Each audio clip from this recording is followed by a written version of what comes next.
So ఈరోజు 10 నిమిషాలు pregnancy యొక్క ఇంపార్టెన్స్, మీ యొక్క రోల్ ఏంటని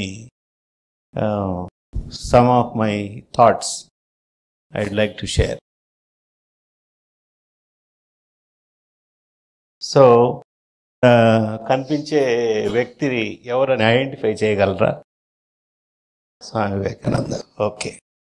ఎంతమందికి అటువంటి గుణగణాలు ఉండే బిడ్డ పుట్టాలని అనుకుంటున్నారు? రైట్. ఓకే. సో మనకి మామూలుగా డిస్టింక్షన్ రావాలి, సీట్ రావాలి అని అనుకుంటే వస్తుందా, లేకపోతే ఇంకేమైనా చేయాలి? సో ఎఫర్ట్ చేయందే ఈయన రాలేదు. నాకు కూడా అది పెద్దగా అంతకుముందు తెలియదు. I was going through this book, Vivekananda గారు, maybe in English are Bengali. ఆయన గురించి ఆయన రాసుకున్నాడు. దాన్ని తెలుగులోకి ట్రాన్స్లేట్ చేశారు.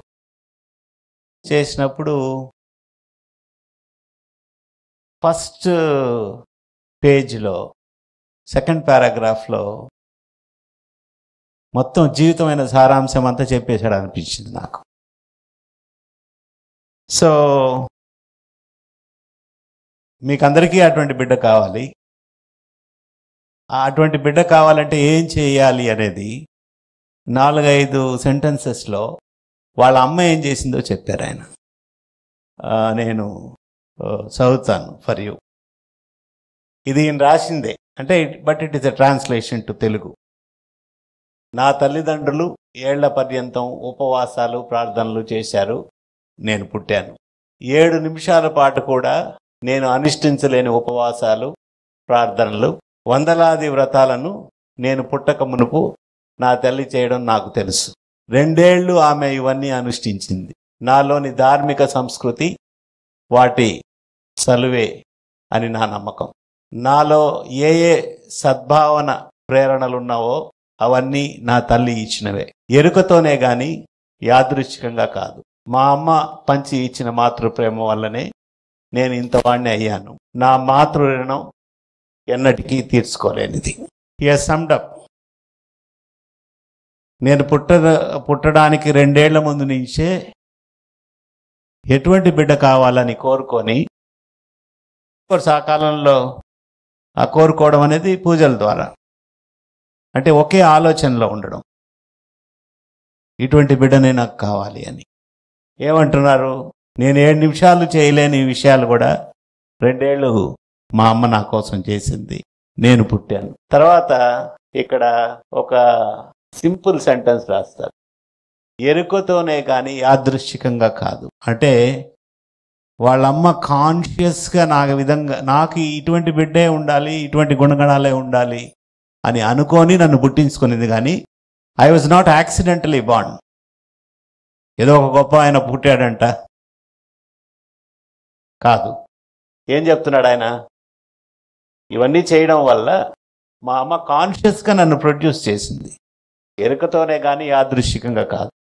ఓకే, నాలో ఏ క్వాలిటీస్ ఉన్నాయో మా తల్లి కోరుకుంది, ఇలాగే ఉండాలి, ఇలాగే ఉండాలి, ఇలాగే ఉండాలి.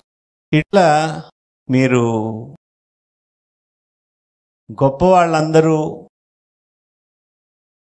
పుట్టిన దానికి కారణం ఏంటి అని వెనక్కిపోయి వాళ్ళ మదర్ని గురించి చూస్తే, అట్లనే మోహన్ దాస్ కరమ్చంద్ గాంధీ వాళ్ళ మదర్ ఏమేమి చేసేది.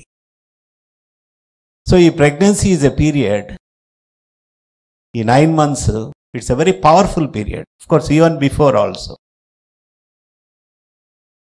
ఒక్కసారి బేబీ బయటకు వచ్చేసిన తర్వాత మీ ఇన్ఫ్లుయెన్స్ చాలా తగ్గిపోతుంది. డ్యూరింగ్ ప్రెగ్నెన్సీ మీ మనసులో ఏ ఆలోచనలు వస్తున్నాయో ప్రిడామినెంట్గా, అది ఒక మెకానిజం. మనకు ఒక ఆలోచన వచ్చినప్పుడు ఏమవుతుంది బాడీలో అంటే కొన్ని కెమికల్స్ రిలీజ్ అవుతాయి. కొన్ని కెమికల్స్ రిలీజ్ అయినప్పుడు మనకు వచ్చే ఆలోచనని బట్టి మనం సంతోషంగానో బాధతోనో ఉంటాం. అది ఆ ఆలోచన వల్ల మనం ఎఫెక్ట్ అవుతాం. కానీ ప్రెగ్నెన్సీలో అదే బ్లడ్ బేబీకి కూడా పోతుంది. బేబీ మీకు ఇష్టమున్నా లేకపోయినా, మీరు తెలిసి చేసినా తెలియకుండా చేసినా, ఆ ఇంప్రెషన్స్ అన్నీ తీసుకుంటూ ఉంటుంది. అది వివేకానందుడి తల్లికి తెలుసో తెలియకో ఇటువంటి కుమారుడే కావాలి, ఇటువంటి కుమారుడే కావాలని ఆ క్వాలిటీస్ని ఎంచుకొని 24 గంటలు ఏముంది, 2 సంవత్సరాలు అంటే అదే ఆలోచనలో ఉందని అర్థం. ప్లస్ ప్రెగ్నెన్సీ అంతా కూడా అదే ఆలోచనలో ఉంటుంది. కాబట్టి అటువంటి వ్యక్తి జన్మించాడు. దీంట్లో ఇంకొక గొప్ప విషయం ఏంటంటే, ప్రకృతిలో నేచర్ ఈజ్ నాట్ పార్షియల్. ప్రతి తల్లికి ఉంటుంది ఈ శక్తి, whether she is a queen or a maid. డబ్బున్నా లేకపోయినా, చదువున్నా లేకపోయినా, irrespective of the physical material status. ఎందుకంటే అప్పట్లో పుట్టిన గొప్ప మహనీయులందరూ, వాళ్ళ తల్లులందరూ నోబెల్ ప్రైజ్లు, పిహెచ్డీలు తెచ్చుకోలే. చాలామంది ఏదో కొద్దిగా చదువుకున్న వాళ్ళు, చాలా తక్కువ చదువుకున్న వాళ్ళు. సో కాబట్టి నేను ఎక్కువ చదువుకున్నారు కాబట్టి నాకు అని కాదు, నీ ఆలోచనలు ఎలా ఉంటాయో మనకు కలిగే పిల్లలు అలా ఉంటారు. This is the first lesson, awareness every mother should have. ప్రతి తల్లికి తెలియాలి. ఎందుకంటే కాన్షియస్లీ ఆర్ అన్కాన్షియస్లీ మన బాడీలోకి మన కంటి ద్వారా, మన చెవుల ద్వారా ప్రపంచం అంతా పోతుంటుంది. మనం చూసేది, వినేది, తర్వాత ఆలోచించేది. సో ఇప్పుడు ఒక నార్మల్ హ్యూమన్ బీయింగ్ లైఫ్ ఈ కాలంలో తీసుకుంటే, కొందరు వర్కింగ్ మదర్స్ ఉంటారు, కొందరు హౌస్ వైఫ్స్ ఉంటారు. Majority of the people most of the time వాళ్ళకి రిలాక్సేషన్ ఏంటంటే spending time in front of the TV. So unfortunately 80% of what is screened in the TV is not good for us. Crime, violence, hatred, jealousy. మనం చూసే సినిమాలు కానీ, మనం చూసే serials కానీ, మనకు పాపం తెలియదు, ఏదో చూస్తుంటాం టైం ఎట్లా పాస్ చేయాలి అని. కానీ బేబీకి subconscious mind is very powerful. So it will not have any logic. మనం ఏమి ఇస్తామో అది తీసేసుకుంటుంది, ఏమి ఇస్తామో అది తీసేసుకుంటుంది.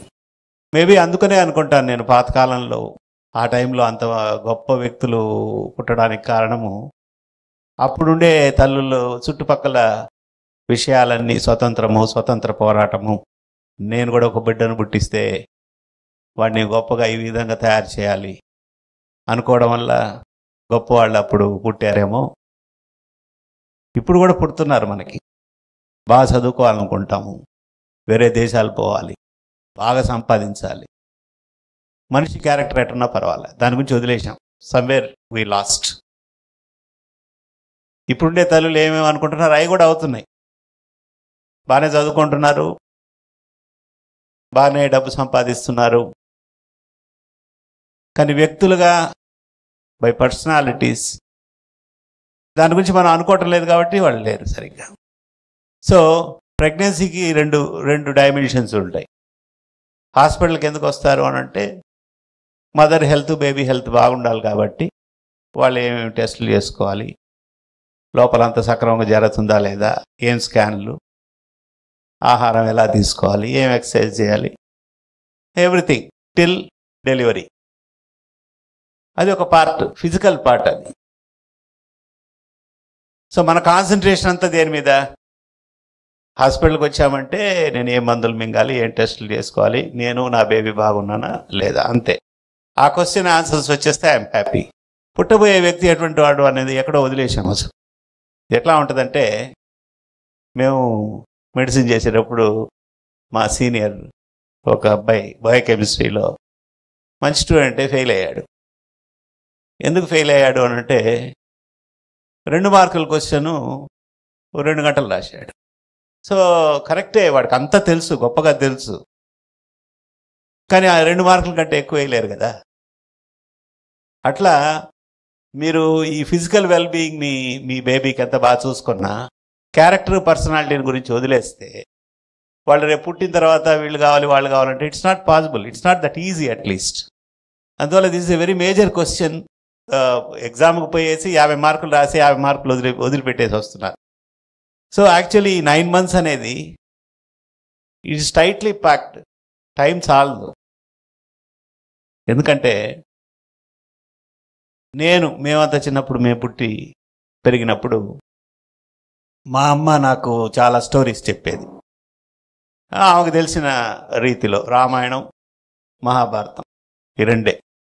అట్లనే మా ఇంటి దగ్గరే ఒక టెంపుల్, ఆంజనేయ స్వామి టెంపుల్ ఉంటే అక్కడ ఒక ఆయన ఎవ్రీడే రామాయణం చెప్పేవాడు, మహాభారతం కూడా చెప్పాడు. ఎవ్రీడే ఒక 1 hour పోయి వినేవాడిని నేను. రామాయణము చెప్పడం మొదలు పెడితే it will take about 1 year. Mahabharatam చెప్తే 2 years. అప్పుడే ఈ వివేకానందుని గురించి వాళ్ళందరి గురించి కూడా తెలుసుకున్నది. ఆ ఏజ్లో పెద్దగా నాకేమీ తెలియదు. ఓకే, ఏదో స్టోరీ అనగానే బాగా వింటాం. ఇంకొక విషయం కూడా మీరు తెలుసుకోవాల్సింది ఏంటంటే story is a powerful element in anybody's life. ఈ స్టోరీని గురించి లాట్ ఆఫ్ రీసెర్చ్ చేశారు. స్టోరీస్ విన్నప్పుడు మనుషుల బ్రెయిన్లో ఏం యాక్టివిటీ ఉంటుంది అన్నప్పుడు, కొన్ని మాటలు ఊరికే చెప్పినప్పుడు బ్రెయిన్లో చాలా తక్కువ యాక్టివిటీ ఉంటుంది. స్టోరీ చెప్పినప్పుడు బ్రెయిన్ అంతా యాక్టివేట్ అయిపోతుంది. ఎస్పెషలీ చిన్నప్పుడు విన్న స్టోరీస్ మనము లైఫ్ లాంగ్ గుర్తుపెట్టుకుంటాం. దానివల్ల అడ్వాంటేజ్ ఏంటి అంటే మనం చిన్నప్పుడు విన్నప్పుడు మనకేం పెద్దగా తెలియదు, కానీ ఒక 10 years 15 years వచ్చే కొద్దీ దాని మీనింగ్ అర్థమవుతా వస్తుంది. ఎందుకు చెప్పారు ఈ స్టోరీ, ఓహో ఇందుకు అనేది. సో ఓకే, మేమంతా పెరిగేటప్పుడు మెజారిటీ వర్కింగ్ మదర్సే పెద్ద లేరు, నేను చూసేవాడిని కాదు, అందరూ హౌస్ వైఫ్సే. కానీ మోర్ దెన్ 50% ఇప్పుడు working mothers, and much more it is a challenge for the mothers. So stories తెలుసుకోవాలి మీరు. స్టోరీస్ ఏం తెలుసుకోవాలి అని అంటే క్యారెక్టర్ పర్సనాలిటీ ఉండాలంటే ధర్మం చెప్పాలి కదా, మంచి విషయాలు చెప్పాలి కదా. అది ఏ రిలీజియన్ అయినా కానీ ధర్మం అనేది మనం తెలుసుకోవాలి కదా. సో వాళ్ళకి సంబంధించిన స్టోరీస్ ఏముంటే అవి చదవండి బేసికల్లీ. సో ఇప్పుడు థింగ్స్ హ్యావ్ బికమ్ ఈజీ. ఒకప్పుడైతే ఏదైనా స్టోరీ తెలుసుకోవాలంటే ఎవరైనా చెప్తే పోయి వినాలి, లేకపోతే బుక్స్ తీసుకొని చదువుకోవాలి. నౌ అట్లా స్విచ్ ఆన్ చేస్తే you get things in internet, YouTube, లేకపోతే you get lot of information in TV. Bhagavatam, Ramayanam, Mahabharatam. అంటే ఎవరైతే హిందువులు ఉండి దాని మీద ఇంట్రెస్ట్ లేకుండా వినమని నేను చెప్పటం లేదు. అట్లా even Bible has lot of stories. అట్లా ఎవరికి సంబంధించిన స్టోరీస్ ప్రిపేర్ అవ్వాల్సిన టైం ఇది. ఇంకా అట్లనే దానికి లిమిట్ లేదు. వేమన శతకం చదువుతామా, సుమతి శతకం చదువుతామా, అంత తెలుసుకుంటామా? బిడ్డ పుట్టి పెరిగేటప్పుడు mother will not have time. Mother has to give lot of time. ఫిజికల్గా ఇవ్వడానికే సరిపోతుంది. అప్పుడు స్టోరీలు చదివి అప్పుడు చెప్పేది కుదరదు. సో అందువల్ల ఏంటంటే మంచి బుక్స్ చదవండి, మంచివి చూడండి, స్టోరీస్ ప్రిపేర్ కాండి. సో ఎలా ఉండాలి కుమారుడైనా కుమార్తె అయినా, ఏ క్వాలిటీస్ ఉండాలి నా బిడ్డకి అనేదే మోస్ట్ ఇంపార్టెంట్. ఇప్పుడు మనకు పుట్టిన బిడ్డ ఆరోగ్యం బాగుండాలి, మిగతా ఇంటెలిజెన్స్ అంతా బాగానే ఉండాలి.